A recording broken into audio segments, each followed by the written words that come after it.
com o livro, né? Tendo em vista principalmente Ageu, que é um livro que a gente só lê na nossa leitura anual, geralmente a gente não se detém no livro.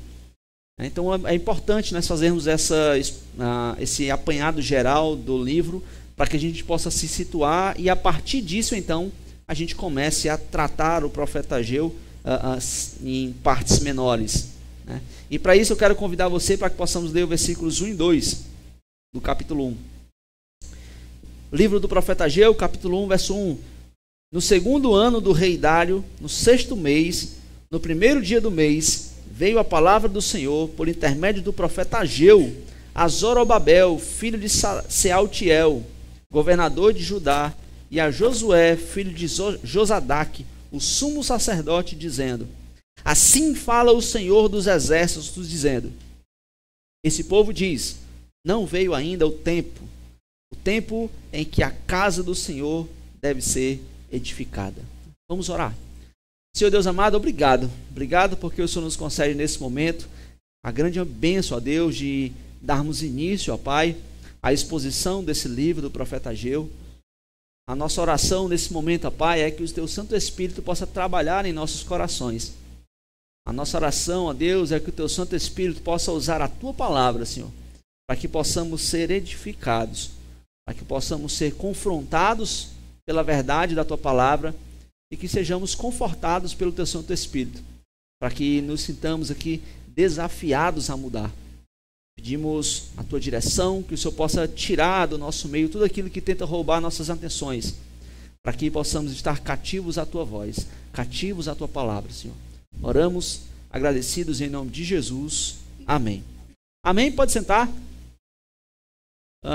Bom, nessa exposição do livro de Ageu, livro do profeta Ageu, esse é a mensagem central do livro. Se alguém fizer essa pergunta a você, meu irmão, qual é a mensagem do livro de Ageu? Qual é a mensagem que o livro de Ageu quer transmitir, quer passar? Você pode responder como nós temos aí, né? Em aspas aí, nessa linha menor, né? A glória de Deus não pode esperar. Essa é a mensagem do profeta Ageu para as pessoas, né? Tanto das pessoas de sua época, como para todas as épocas. Essa era a mensagem importante que o profeta Ageu quer levar a todas as pessoas. A glória de Deus não pode esperar. Mas primeira coisa que eu creio que os irmãos têm que pensar é: por que pregar Ageu hoje? Por que logo o profeta Ageu? Né? Um livro tão não lido, né? tão negligenciado muitas das vezes. E o motivo é porque nós vivemos dias de desânimo espiritual. Nós vivemos dias de prioridades desajustadas e vivemos dias de culto enfraquecido. Esse é o cenário moderno, né? Esse é o cenário cultural. E esse mesmo ponto esse mesmo cenário foi o cenário ao qual o profeta Ageu foi levantado por Deus. Ageu foi levantado pelo próprio Deus para que ele pudesse profetizar, para que ele pudesse entregar a sua mensagem em um tempo justamente igual ao nosso. Em um momento, em um cenário igual ao que nós vivemos. E o livro do profeta Ageu, o livro de Ageu, é um livro curto. São só 2 capítulos. Mas ele é poderoso e que chama o povo ao arrependimento e à reconstrução. E não é só a reconstrução do templo. Não é só o templo que ele quer reconstruir. Ele quer restaurar a adoração, ele quer restaurar o coração. É uma profunda mensagem de restauração, né? E o livro responde a seguinte pergunta, né? O que acontece quando o povo de Deus se acomoda e negligencia a glória de Deus? O que é que acontece quando o povo esquece de Deus? Coloca Deus em segundo, terceiro ou mais lugar? O que é que surge a partir daí? E aí o profeta Ageu vai então escorrer a sua mensagem, mostrando para a gente o que é que acontece quando o povo de Deus negligencia a sua palavra.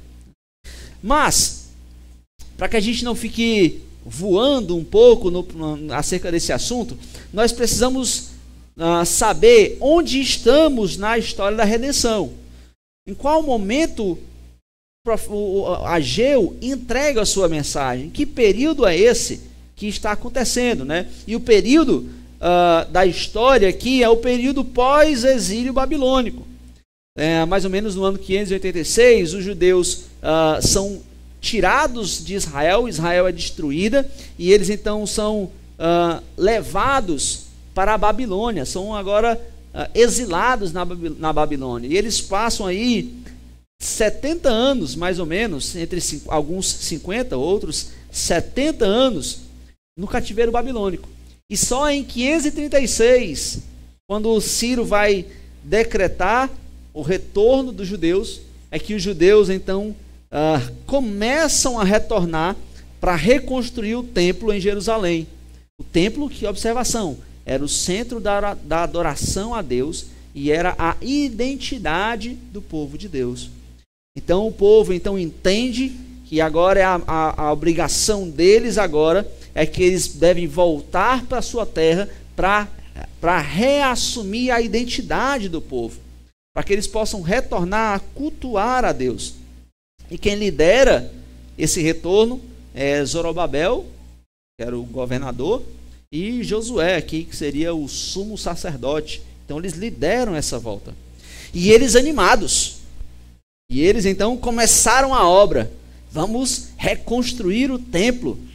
Vamos ter de volta a nossa identidade. Mas, rapidamente, logo eles pararam a reconstrução por causa de oposição dos inimigos. Os inimigos ao redor de Israel começaram a pressionar para que eles não reconstruíssem o templo. Eles não reconstruíram por desânimo interno. Eles ficaram desanimados para fazer a obra de Deus. E também prioridades trocadas. Eles priorizaram as coisas erradas. Não precisa restaurar o templo agora não. Tem outras coisas para fazer antes de restaurar o templo. Então esse é o cenário. É isso que está acontecendo. É esse o contexto a qual Ageu é levantado para que pudesse então levantar e entregar a mensagem. E Ageu é um dos profetas mais precisos aí na questão de datas do Antigo Testamento. Estamos aí por volta do ano 520, mais ou menos. Eles então passam 16 anos com o templo parado. O povo embelezava as suas próprias casas, eles construíam patrimônios para si e, por 16 anos, esqueceram o templo. A obra de Deus foi deixada de lado. Vamos olhar aí o versículo 4 do capítulo 1.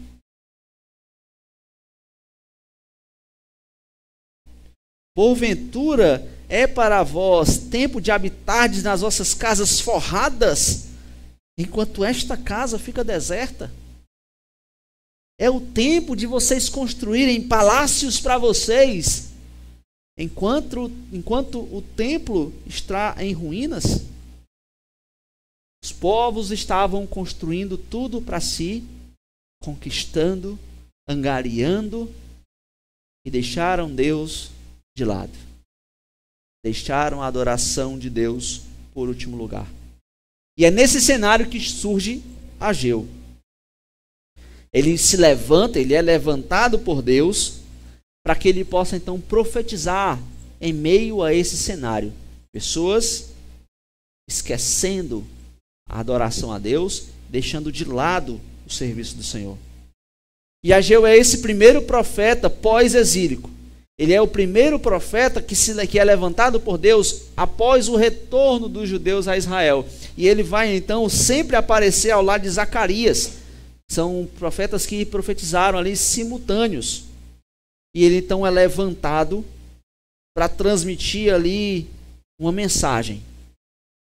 A mensagem que nós temos aqui nos 2 capítulos do livro de Ageu. E a mensagem do livro de Ageu, ela vai do despertar até a esperança. Basicamente essa a estrutura da mensagem do despertar, onde o profeta vai despertar as pessoas para que elas então percebam o que elas precisam fazer, até o momento onde Deus encerra a mensagem com a esperança messiânica. E então Ageu traz 4 mensagens claras e datadas, entre mais ou menos agosto e dezembro do ano 520. Então, poucos meses, Ageu se levanta, Ageu é levantado por Deus e transmite então 4 mensagens. E ele tem a primeira mensagem no capítulo 1, do verso 1 até o verso 15. É a primeira mensagem. E a primeira mensagem de Ageu para o povo é: reconstruam o templo.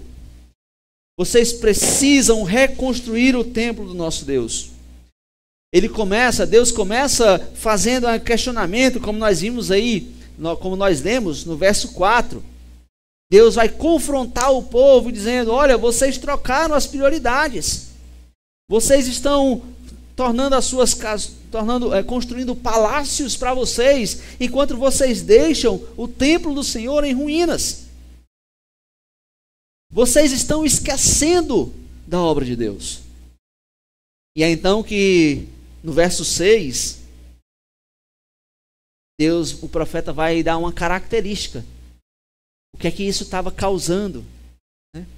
Verso 6: semeais muito e recolheis pouco. Comeis, porém não vos fartais. Bebeis, porém não vos saciais. Vestivos, porém ninguém se aquece. E o que recebe salário, recebe-o num saco furado. Esse é o cenário. Vocês se esqueceram de Deus. Vocês estão deixando a obra de Deus em segundo lugar. E por isso vocês estão sendo castigados. Vocês comem e não se saciam. Vocês bebem e não matam a sede. Vocês plantam muito, mas colhem pouco. E até o salário que recebe, vocês colocam no saco furado. Tudo isso porque vocês se esqueceram de fazer a obra de Deus. E é então que o povo entende essa mensagem e eles obedecem. Verso 12, ainda do capítulo 1. Então Zorobabel, filho de Sealtiel, e Josué, filho de Josadaque, sumo sacerdote, e todo o restante do povo obedeceram à voz do Senhor seu Deus e às palavras do profeta Ageu, assim como o Senhor seu Deus o enviara, e temeu o povo diante do Senhor. O povo entendeu a mensagem e eles começaram então a reconstruir o templo. E eles começaram então, eles reorganizaram suas prioridades e então obedeceram à voz do profeta. Um dos poucos casos onde o povo obedece à voz do profeta e eles então entendem, obedecem e reconstrói o templo. E é então que novamente Ageu se levanta no capítulo 2, verso 1 a 9, e ele transmite a segunda mensagem. A segunda mensagem é coragem, a glória virá. Porque o povo reconstrói o templo, mas eles olham para aquele templo e comparam com o antigo templo e ficam então desanimados. Eles olham e dizem: olha, esse aqui não é nada comparado ao primeiro templo. Aí no capítulo 2, verso 3, diz assim: quem há entre vós que, tendo ficado, viu esta casa na sua primeira glória? E como vedes agora? Não é esta como nada diante dos vossos olhos, comparada com aquela? O povo olhou, viu a obra reconstruída e eles se sentiram desanimados. Olha, a gente fez um trabalho mal feito. Não parece em nada com a primeira casa. E é então que Deus dá uma mensagem, Deus anima. Sejam fortes. Do verso 5 aí do capítulo 2 até o verso 9, Deus vai dar essa mensagem: sejam fortes. Eu quem vou trazer a glória para essa segunda casa. Então é uma mensagem de ânimo, uma mensagem de conforto, uma mensagem de encorajamento, para que mesmo de maneira imperfeita, que o povo então se sentisse animado em estar participando da obra de Deus. Porque o próprio Deus é então que se encarregaria de trazer glória para essa casa. E é então que a terceira mensagem surge, ainda no capítulo 2, versos 10 a 19. Onde Deus vai passar a mensagem para o povo, né, de que santidade precede a bênção. E Deus vai trabalhar com esse povo, trabalhar com esses irmãos, com essas pessoas, para que eles entendessem de que a santidade não era transmitida para outra pessoa. Não é que se eu estou perto de alguém que é santo, eu também sou santo. Não é porque o meu filho, ele se tornará santo porque ele tem contato comigo. Não. Você precisa buscar santidade. Você precisa buscar, então, ter uma vida de intimidade com Deus. Você precisa obedecer de forma completa, de forma plena, não apenas de maneira externa. E essa é a terceira mensagem do profeta Ageu. Santidade é necessário para que posteriormente venha a bênção. E a quarta mensagem do profeta Ageu é uma promessa messiânica a Zorobabel, capítulo 2, versos 20 a 23. Deus então vai prometer, dizendo que Zorobabel seria o anel de selar. Será usado de Zorobabel, procederá, né? Ele que era da linhagem davídica, de Zorobabel virá aquele que encherá essa casa de glória. O próprio Jesus virá dessa descendência, dessa genealogia, né? E então Deus faz essa promessa, dá essa promessa messiânica a Zorobabel. Através de você, Cristo Jesus, o Messias, encherá essa glória. Encherá, né, de glória essa casa. Então, essas são as 4 mensagens do profeta, e que o profeta quer transmitir ao povo. E essas 4 mensagens, ela contém diversos temas. Nós podemos encontrar diversos temas aqui dentro desse livro. O primeiro tema, lógico e óbvio, é acerca da prioridade espiritual. O que o profeta Ageu, um tema que o profeta quer tratar com o povo, é justamente acerca da prioridade. Deus deve ser o centro do povo. Deus não é um acessório. Deus não é um programa de final de semana. O povo estava reclamando da pobreza e então a mensagem que surge é: olha, o problema não é a pobreza, o problema é a sua prioridade errada. É você que está priorizando as coisas erradas, é você que está errando. Então, porque você prioriza as coisas erradas, então as consequências ruins, elas acontecem naturalmente. O problema não é a pobreza, o problema é a sua prioridade errada. Então ele fala essa grande mensagem, esse grande tema da prioridade espiritual. Um outro tema que também é bastante extenso no livro é a voz de Deus que ainda fala. Né? Todos esses versículos aí, em Ageu, vai falar sobre o Senhor falando, o Senhor disse. Ele diz repetidamente: assim diz o Senhor, e o Senhor disse. E ele mostrando, trazendo esse tema que o nosso Deus é um Deus que fala. O nosso Deus é um Deus que intervém. O nosso Deus é um Deus que se preocupa. O nosso Deus é um Deus que se comunica. Ele não nos deixa no escuro. Ele não nos deixa ao nosso bel prazer. Nosso Deus é um Deus que direciona, que fala, que se importa, que se preocupa. Um outro tema é a obediência prática.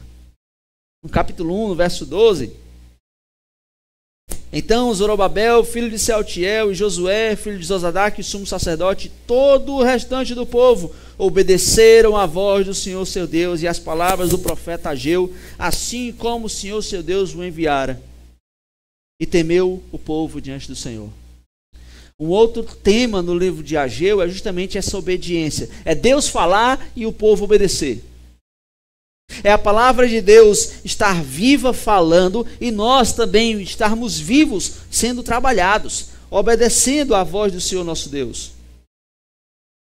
E essa é uma das poucas vezes, como eu disse, onde um profeta fala e o povo obedece. Mas aqui em Ageu isso acontece. Ele fala, o Senhor fala e o povo então obedece.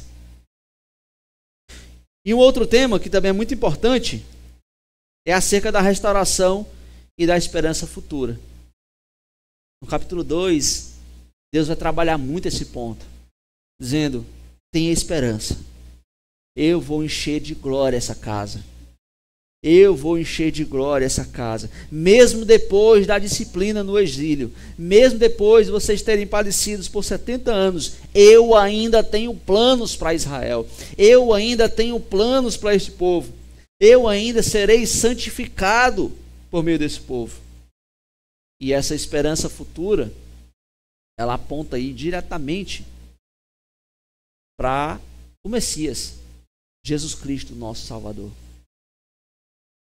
Isso nos leva a entender que o profeta Ageu tem tudo a ver com o Evangelho. O profeta Ageu ele tem coisas muito similares, temas muito parecidos com o Evangelho. Porque ele vai apresentar Cristo como o verdadeiro templo. Por exemplo, no capítulo 2, verso 7... E farei tremer todas as nações, e virão coisas preciosas de todas as nações, né? O desejado das nações, né? E encherei esta casa de glória, diz o Senhor dos Exércitos. Jesus é o precioso de todas as nações, ele é o desejado aí de todas as nações. Ele apresenta o evangelho, ele liga essa mensagem do Evangelho. Ele é o verdadeiro templo, é o que João vai nos dizer. João capítulo 2, 19 a 21, eu coloquei aí no slide, ó. Destruí esse templo e em 3 dias o levantarei. E no verso 21, né, João explica pra gente, mas ele falava do templo do seu corpo. Jesus é o verdadeiro templo. E o profeta Ageu está ligando aí diretamente com essa mensagem do Evangelho, dizendo que há algo maior por vir. E o lugar onde Deus habita plenamente não é um local, não é um prédio, é na pessoa de Jesus Cristo. É em Cristo onde a glória de Deus enche não um prédio, mas o povo de Deus. A glória de Deus enche o povo de Deus. 1 Coríntios 3,16. Não sabeis vós que sois o templo de Deus e que o Espírito Santo habita em vós? O Espírito de Deus habita no povo de Deus. A igreja não é um templo, não é um prédio, é o povo de Deus. Então Ageu já estava ligando a sua mensagem de forma direta com a mensagem do Evangelho. E como ele liga a mensagem do Evangelho, automaticamente Ageu aponta para Cristo Jesus. Ageu fala muito acerca de Jesus Cristo, porque Jesus é o Zorobabel final. É o descendente de Davi que reconstrói o verdadeiro templo, a igreja. Assim como Zorobabel foi encarregado de então retornar para a terra, para que eles não pudessem reconstruir o templo e a glória de Deus habitasse novamente naquele templo, Jesus é o verdadeiro Zorobabel, é o Zorobabel final, porque ele vem à terra para que ele possa então reconstruir agora um povo que foi caído, um povo que foi então manchado pelo pecado, e ele então pudesse então a partir disso reconstruir um novo povo. Ele pudesse então reconstruir o verdadeiro templo, a igreja, que é o corpo de Cristo Jesus. Então Jesus é o Zorobabel final. E a promessa de Ageu 2, 6 a 9, ela vai ecoar em Hebreus 12, 26 a 28. É como se Hebreus estivesse dizendo, Ageu e Hebreus, dissesse que o mundo está sendo abalado. O mundo está sendo sacudido e todos estão à expectativa de algo que seja inabalável. Todos nós que vivemos nesse mundo instável, desejamos algo estável, algo que seja inabalável. E o profeta Ageu fala isso, e Hebreus vai dizer que esse inabalável de Deus é Jesus Cristo. Jesus que é o inabalável de Deus. E é por isso que o templo físico que o povo é convocado a reconstruir era apenas uma sombra. Jesus é o verdadeiro lugar onde Deus habita conosco. Afinal de contas, ele é o Emanuel. Ele é o Deus conosco. E essa mensagem, né, do profeta Ageu tem tudo a ver com Mateus 6,33, quando Jesus vai dizer: busquem primeiro o reino de Deus e a sua justiça, e todas essas coisas vos serão acrescentadas. Jesus estava ecoando a mensagem de Ageu. Jesus estava ecoando essa mensagem que o profeta Ageu estava levando para esse povo. Busquem em primeiro lugar o reino de Deus, que a sua vida será reorganizada quando você buscar em primeiro lugar o reino de Deus. Por isso que o livro de Ageu é tão importante. Por isso que o livro de Ageu ele é importante para nós expormos hoje. Porque o profeta Ageu diz algo para nós. Ageu diz verdades importantes para a igreja do século 21. Ageu traz à tona mensagens cruciais para que nós, hoje aqui, possamos refletir e sermos confrontados e confortados com a mensagem do profeta Ageu. Ele nos confronta e nos conforta de diversas maneiras em seus 2 capítulos. Em primeiro lugar, o profeta Ageu nos confronta dizendo para não deixarmos a glória de Deus em segundo plano. Não deixe a glória de Deus em segundo plano. Coloque-a no centro de sua existência. Nós somos confrontados com essa verdade. Porque quando você busca conforto, segurança ou sucesso acima da glória de Deus, a sua alma começa a definhar. A sua alma começa a ser preenchida por pleno vazio. Por mais que você conquiste alguma coisa, por mais que você adquira algumas coisas, que você consiga conquistar alguma coisa, quando você deixa a glória de Deus em segundo plano, o que reina na sua vida é frustração. O que reina na sua vida é um grande vazio. Quantas vezes, meu irmão, você tem negligenciado a adoração pública? Seja no domingo, na quarta, nos sábados, e você troca o encontro com Deus por compromissos que alimentam apenas a sua vaidade, apenas o seu lazer. Não vou hoje não. Preciso fazer outras coisas. Preciso trabalhar, preciso dormir um pouco mais, eu tenho outras prioridades. E aí o profeta Ageu nos confronta com o versículo 4. No capítulo 1, versículo 4. Porventura, é para vós tempo de habitardes em vossas casas forradas, as vossas casas trabalhadas, as vossas casas luxuosas, enquanto esta casa fica deserta? É tempo de você construir algo para você, enquanto você não constrói nada para Deus?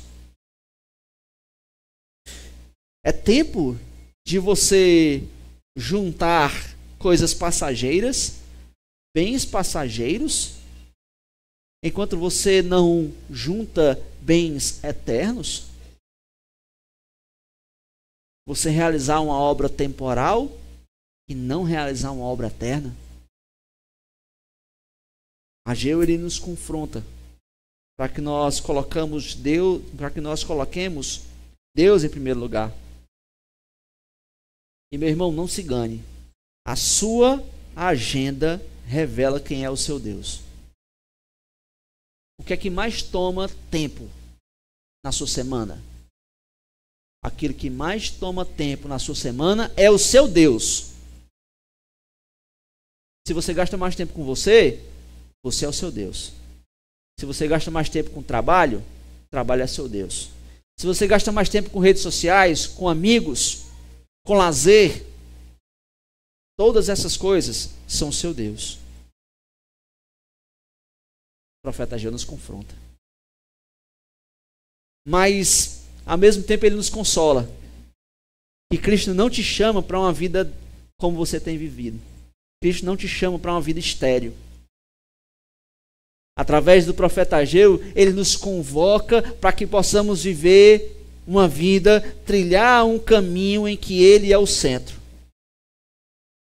Para que possamos olhar e reorganizar nossas prioridades e possamos viver uma vida onde Jesus Cristo é o centro. E onde Jesus Cristo é o centro, vivemos uma vida abundante. Quando nós vivemos com Cristo sendo nossa prioridade, com Deus sendo nossa prioridade, a nossa vida é uma vida plena, uma vida verdadeira, uma vida abundante. Por isso, ajuste a sua agenda e o seu coração. Ajuste as suas prioridades e priorize Deus. Buscai primeiro o reino de Deus. Ajuste essas coisas. Não amanhã, hoje. Ajuste essas prioridades. Não deixe a glória de Deus em segundo plano. Deus tem que ser o centro em nossas vidas. Uma outra maneira que Ageu fala verdades importantes para nós é que se sua vida está estagnada, é porque você está centrado demais em si mesmo. Se a sua vida é uma vida parada, estéril, é porque você está centrado em si mesmo. E Ageu nos dá uma mensagem: volte-se para a missão. Volte-se para a obra a qual Deus o criou e o chamou. Porque assim como os judeus que interromperam a reconstrução para cuidar dos seus interesses, talvez você também esteja paralisado espiritualmente. Iludido aí pelo conforto, pelo medo. Talvez você se esconda de trás da desculpa: ainda não é tempo ainda. Agora não é tempo. Já. Hoje não. Agora não. Não é o tempo ainda. E você fica estagnado na fé, não serve ao Senhor, não faz nada. Por quê? Porque você faz como os judeus, dizendo: ainda não é tempo. Ainda não é tempo. O seu foco é em resolver a sua vida, resolver os seus problemas. E isso está matando a sua vida com Deus. Isso está matando você na sua caminhada cristã. E a mensagem de Deus, o Senhor está dizendo, capítulo 1, verso 8 de Ageu: subi ao monte e trazei madeira e edificai a casa, e dela me agradarei e serei glorificado, diz o Senhor. Acorde, trabalhe, faça a minha obra. Levante-se, eu quero agir através de você. Levante-se, eu quero usar as suas fragilidades, eu quero usar as suas imperfeições. A mensagem de Deus é: você está estagnado porque você está vivendo para você mesmo. Você tem uma missão muito mais importante para que você possa cumprir. Muito mais importante do que viver para si mesmo. E quando ele nos convoca para essa missão, ele diz: não tema, eu estou contigo. Não temas. Eu estou com você nessa missão.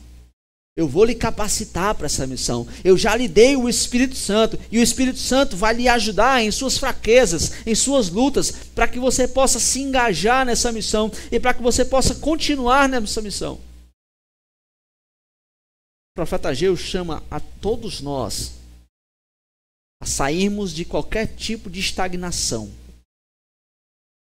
para que voltemos a servir, para que voltemos a dedicar as nossas vidas, os nossos dons ao Senhor, e deixar que Deus conduza nossas histórias, e deixar que Deus trilhe os nossos caminhos. Eu vou me engajar na missão a qual eu fui chamado, e o próprio Deus é quem direcionará a minha vida, o próprio Deus é quem escreverá a minha história. Ele será o encarregado disso, porque eu não quero que você tenha a sua vida estagnada, centrada em si mesmo. O profeta Ageu nos confronta com isso. O profeta Ageu também nos confronta a ouvirmos a voz de Deus com seriedade, com temor e com esperança, não selecionando o que a gente quer ouvir, porque nós temos isso, né? Quantas pessoas não buscam na palavra apenas os versículos que confortam, né? Olha, com Cristo você é mais do que vencedor. Opa! Isso é bom. Quando os versículos vai dizer que nós somos amados, que Deus está conosco, né?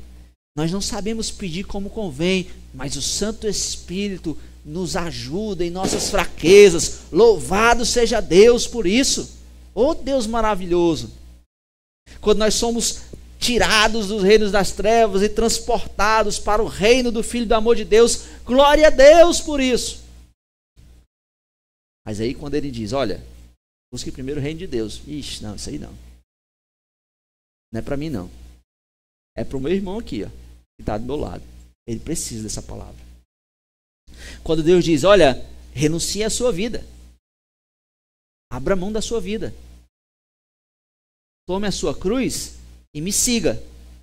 Aí dá logo uma coceira na cabeça e diz, ih, não, isso aí, o pastor está inventando isso aí.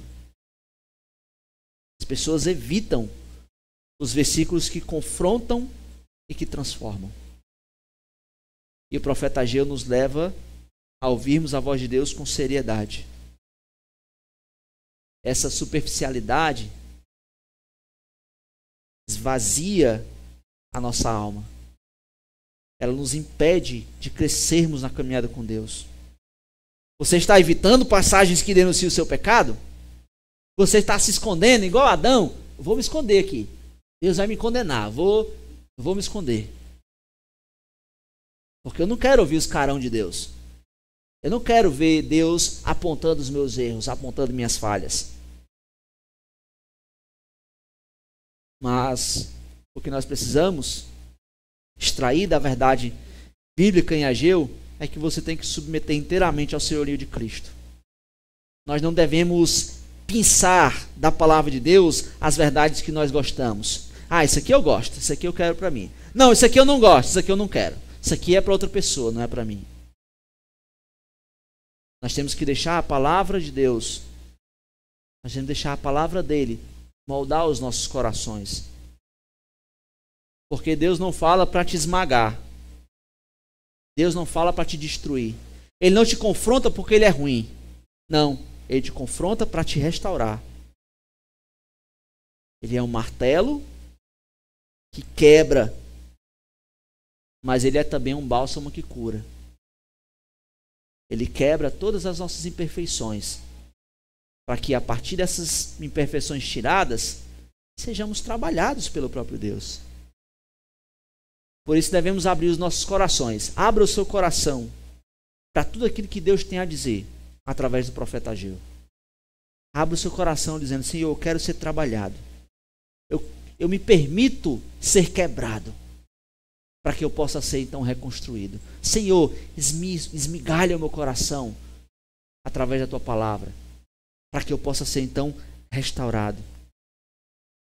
profeta Ageu vai desafiar a todos nós com essa verdade. Mas também o profeta Ageu nos traz uma outra preciosa verdade, que Deus está presente mesmo nos dias difíceis da reconstrução.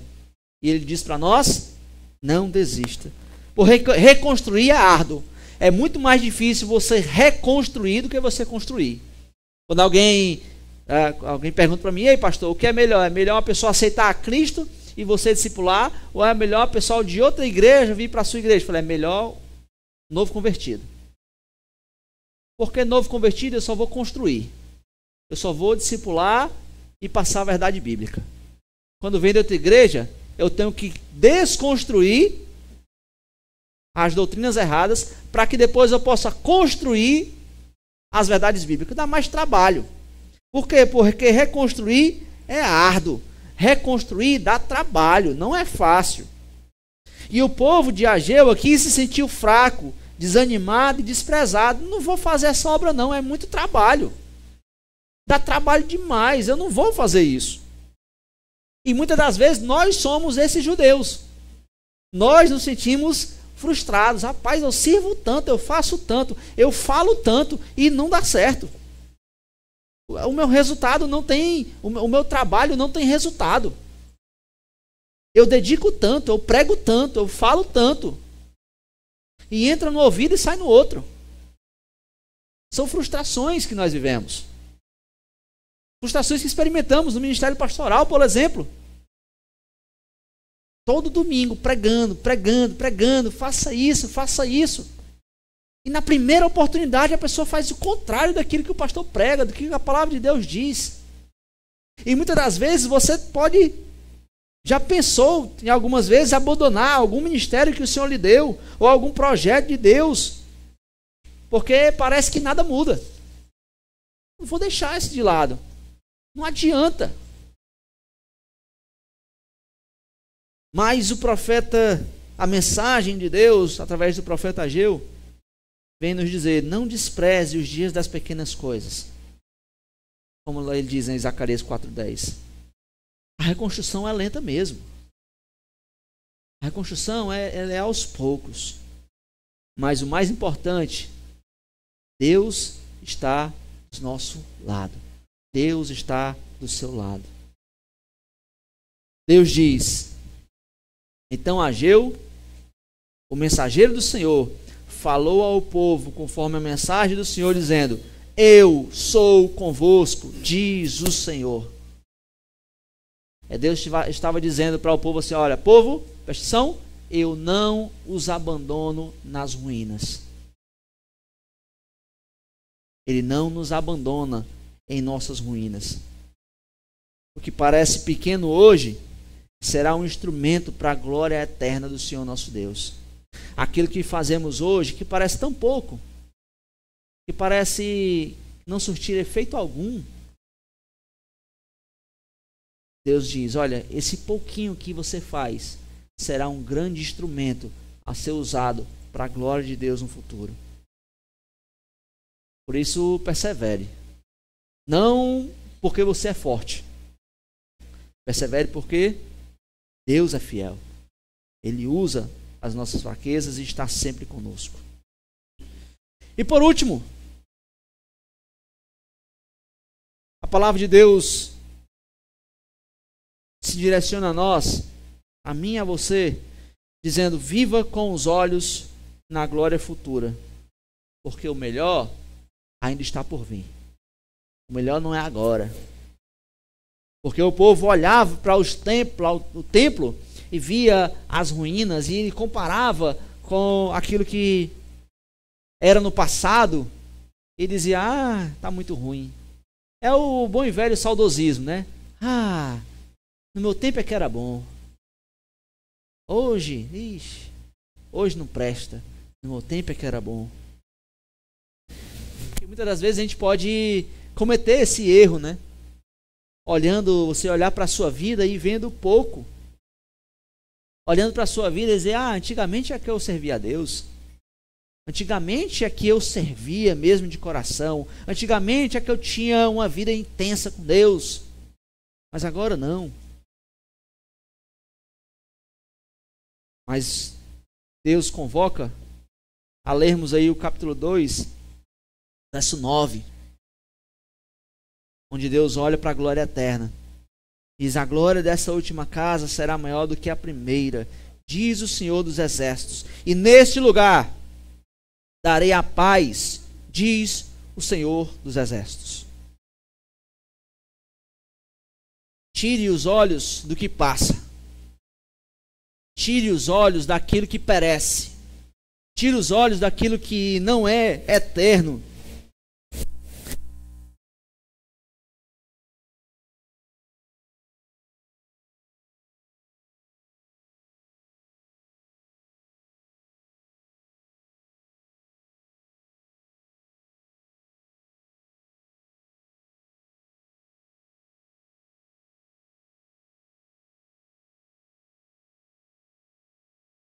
Se esperamos por Cristo apenas e Jesus quer só nos dar dinheiro. Se a gente acha que a obra de Jesus é para nos dar uma família estruturada, se a gente acha que a obra de Jesus morreu na cruz e ressuscitou apenas para me dar estabilidade emocional, você é o mais miserável de todos os homens se você acha que Jesus quer transformar apenas a sua vida aqui. Nós temos que olhar para o que ainda está por vir. Cristo é o verdadeiro templo e Ele voltará para encher tudo com a sua glória. Tudo aquilo que a gente luta tanto aqui para ter não será nada quando compararmos ao dia em que estaremos com Ele e ouviremos dele: vinde, benditos de meu Pai, ao reino que te está preparado. Todas as coisas pelas quais dedicamos nossas vidas hoje serão nada. Você vai olhar para trás e vai dizer: Senhor, me perdoa. Eu gastei tanto a minha vida com coisas fúteis, com coisas passageiras. Eu briguei tanto, Senhor, por lixo. Eu briguei tanto, Senhor, para juntar entulho. Teremos então, estamos desprezando a glória eterna que o Senhor tem preparado para nós.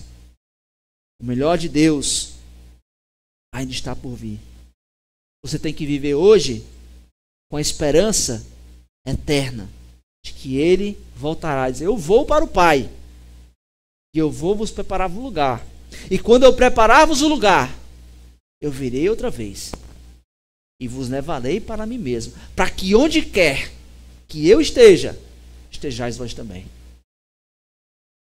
Nossa vida hoje, a sua vida hoje, tem que ser vivida, moldada a partir dessa verdade. As suas escolhas têm que ser baseadas a partir dessa preciosa verdade. O melhor ainda está por vir. Cristo Jesus há de arrebatar o seu povo. E isso é o melhor que Ele tem para nós. Estarmos eternamente com o Senhor. E para concluir, meus irmãos, ouça a voz de Ageu, que é a voz de Deus para você hoje. Através destes textos, deixe-se confrontar. Onde você colocou Deus na sua vida? Onde você tem colocado o serviço ao Senhor? O que é que tem tomado a prioridade em sua vida? Deixe ser confrontado. Permita-se ser trabalhado. Permita-se olhar para dentro de si e ver o que é que tem sido Deus na minha vida. Será que eu sou um idólatra? Que eu tenho adorado outra coisa no lugar de Deus?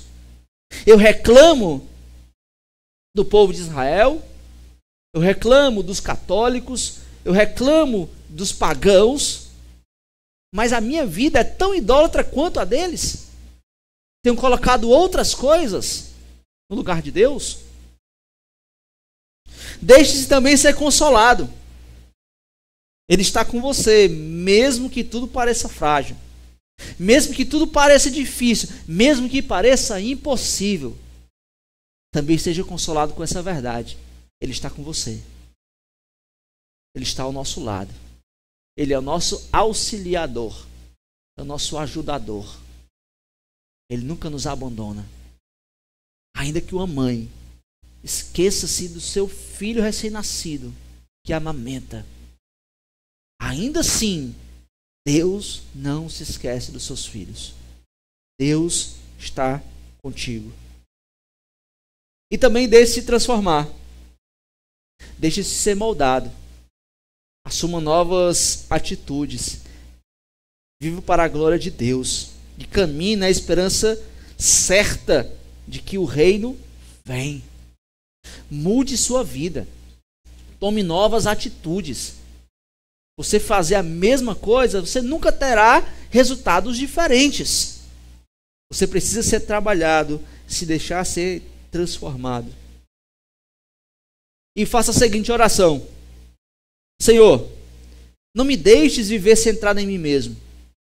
Que a tua glória seja o eixo da minha vida.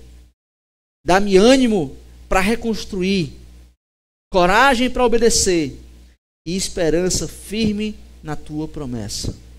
Amém.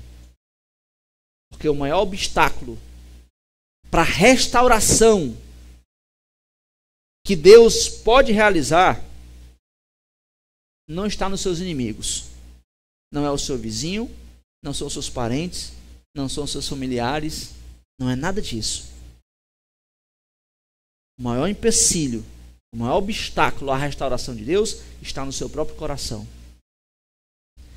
Você é o vilão da sua própria história. A culpa não é mais de ninguém, senão somente sua. E o que é preciso? Colocarmos Deus no centro de nossas vidas. Coloque Deus no centro da sua vida. Coloque Deus no centro da sua casa. Coloque Deus no centro da sua igreja. E que possamos, nessa exposição do livro de Ageu, sermos transformados por essas preciosas verdades desse livro. Amém? Vamos orar. Senhor Deus amado, obrigado, Senhor. Obrigado porque a tua palavra